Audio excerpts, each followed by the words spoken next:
Jean-Michel, Rachel, Jean-Luc, quels sont leurs points forts? Regardons, Jean-Michel, la géographie, notamment, Rachel, le professeur de français, la littérature, entre autres, la musique aussi. Et Jean-Luc, sciences et techniques pour l'ancien ingénieur en aéronautique.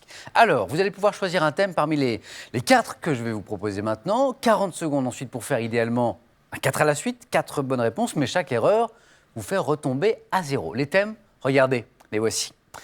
La tête dans les mythologies. La pêche et ses variétés. Alors je précise qu'il s'agit de la pêche, le fruit. L'architecture des États-Unis. Aujourd'hui, 4 juillet, je vous rappelle, c'est la fête nationale, justement, du pays, des États-Unis. Donc l'architecture des États-Unis. Dernier thème, le thème mystère. Thème mystère que nos téléspectateurs peuvent découvrir dès maintenant sur Internet, sur Twitter, avec ce hashtag QPUC. Question pour un champion. Jean-Luc, notre champion, vous êtes arrivé en tête aux 9 points gagnants, largement d'ailleurs, et donc c'est vous qui avez le plus grand choix aux 4 à la suite. Alors, le choix est difficile. Prenez votre temps, hein, c'est important. Je vais prendre le thème mystère. Le thème mystère. Venez Jean-Luc. Alors, regardons ce thème mystère, faire le tour du monde. Ah, c'est un rêve. Ah, et pour un homme qui a sans doute beaucoup voyagé, enfin je suppose, vous qui avez passé toute votre vie dans les avions. Enfin, j'ai surtout passé ma vie dans les bureaux à étudier les avions. Les bureaux d'études. Mais de temps en temps, vous embarquez, oui, je suppose. Oui, quand même. J'ai eu l'occasion de faire quelques vols d'essai. Alors là, on n'est pas dans les avions, mais oui. On va parler de tour du monde. Donc faire le tour du monde, un questionnaire, faire le tour du monde. Jean-Luc, prêt? Prêt, oui. Top, dans un roman de Jules Verne, en combien de jours Phileas Fogg doit-il faire le tour du monde pour réussir son pari? 80 jours. En 2005, quelle navigatrice britannique bat le record du monde en solitaire et sans escale à bord d'un trimaran? Britannique. MacArthur, non. En 99, quel médecin suisse fait avec Brian Jones le premier tour du monde en ballon sans escale? Médecin suisse. Oui. Ça ne vient plus. Quel mot formé sur une préposition latine signifiant autour désigne un voyage maritime autour du globe? Une croisière. En 86, quel avion de ligne supersonique franco-britannique expérimenté? Concorde. Quelle institution de l'ONU axée sur l'éducation a honoré en 2006 l'UNESCO. Jean Béliveau? Vous m'avez dit l'UNESCO. l'UNESCO. C'est oui, 2 points. Jean-Luc, c'est bien. Et alors, incroyable, on parlait d'avion. Le hasard. Le Concorde. Je vous rappelle que les questions sont fabriquées et choisies totalement par hasard. Et une question sur le Concorde pour un passionné d'aviation comme vous. 3 bonnes réponses, donc 80 jours. Et pour faire le tour du monde, Hélène MacArthur, cette grande navigatrice britannique, vous l'aviez, oui, vous l'aviez. Oui. Alors, c'est revenu de loin. Et puis le Concorde. Alors, qu'est-ce qui vous a manqué pour faire un peu plus? Le médecin suisse que vous connaissez. C'est le fils de celui qui a créé le bathyscaphe. Voilà. Non, et le nom, vous ne revenez pas. Picard. Picard, oui. Bertrand Picard. Et puis, ce mot, donc formé, Rachel, Jean-Michel, sur une préposition latine signifiant autour. Péri? Non, qui désigne un voyage maritime autour du globe. Jean-Michel? Circumnavigation. Ah, Circumnavigation. 2 points pour notre champion, Jean-Luc. Rachel. Jean-Luc a pris le thème mystère, donc il nous reste les 3 thèmes qui étaient dévoilés. Je vous les rappelle. La tête dans les mythologies, la pêche, le fruit et ses variétés, l'architecture des États-Unis. La tête dans les mythologies. La tête. Venez, Rachel. La tête dans les mythologies.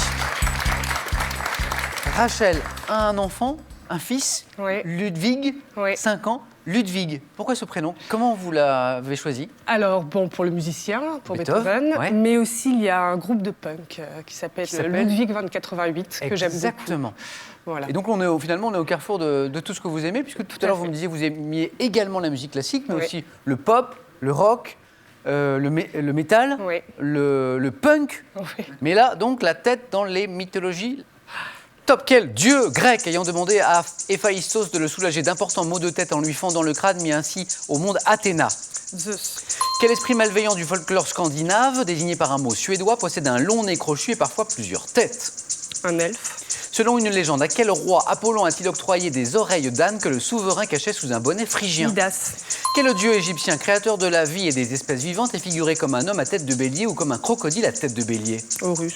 Chez les Grecs, quel fils d'une nymphe célèbre par sa beauté et séduit par sa propre image, reflétée Narcisse. par l'eau? Quel chien monstrueux pourvu de 3 Cerbère. têtes? Quel dieu égyptien de la végétation est représenté la tête coiffée d'une haute mitre blanche flanquée de 2 plumes d'autruche? Dieu égyptien de la végétation, Osiris. 2 points, Rachel, c'est bien. Zeus, vous l'aviez. Midas, Narcisse. Qu'est-ce qui vous a manqué pour faire un peu plus? Cet esprit malveillant du folklore scandinave, qui possède un long nez crochu, plusieurs têtes parfois, le troll. Le troll. Et puis ce dieu égyptien, créateur de la vie et des espèces vivantes, plus difficile. Là, on était pour un éventuel 4 à la suite, figuré comme un homme à tête de bélier ou comme un crocodile à tête de bélier. Jean-Luc, Jean-Michel? Non. Je vous fais travailler? Non. Knoum.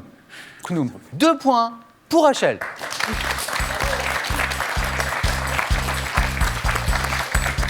Jean-Michel, vous avez eu le temps de réfléchir à votre thème, la pêche et ses variétés, l'architecture des États-Unis. Je vais prendre l'architecture des États-Unis. Venez jouer Jean-Michel.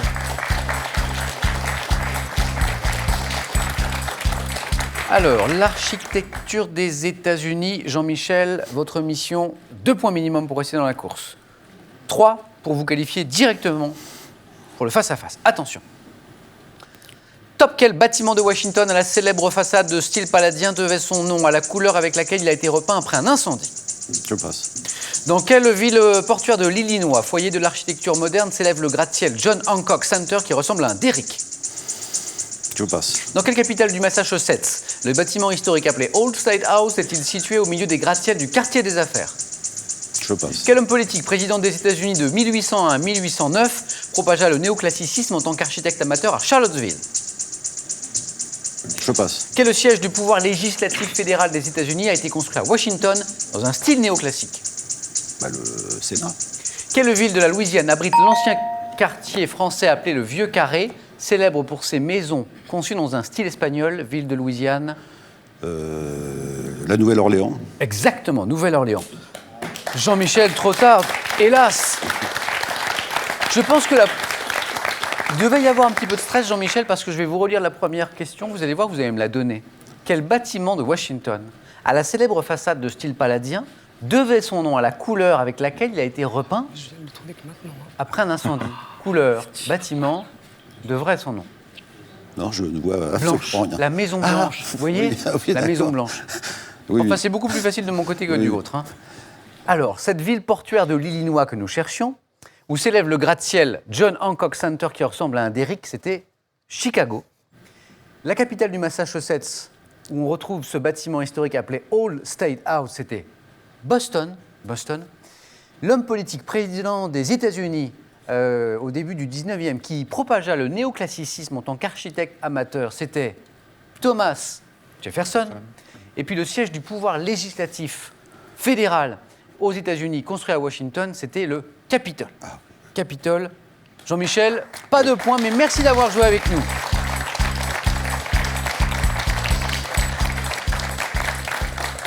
Merci d'être venu avec nous, Jean-Michel. Un grand merci. Et pour vous, c'est cadeau. Mesbagages.com, site internet de vente en ligne de bagages, vous offre cette valise tendance et élégante, accompagnée de son vanity case assorti. Avoir un beau jardin même sans eau, c'est possible. Et inutile d'avoir une grande terrasse pour cultiver fruits et légumes. Avec ces livres, apprenez à cultiver ce que vous voulez, où vous voulez. Ils sont accompagnés des roses anciennes et anglaises. À vous de jouer maintenant. Et on joue ce soir pour 12 000 euros. 12 000 euros mis en jeu ce soir. Et il faut d'abord répondre à cette question. Quel est ce gâteau sec de forme allongée, recouvert de sucre en poudre? 2 réponses possibles. 1, le boudoir. 2, la madeleine. La bonne réponse au 3243, ça c'est pour le téléphone. Par SMS, c'est 1 ou 2 que vous envoyez au 7 10 20 et tirage au sort parmi les bonnes réponses. Est-ce qu'on aura un champion ou une championne? Ce soir, dans Question pour un champion, réponse dans un tout petit instant sur France 3.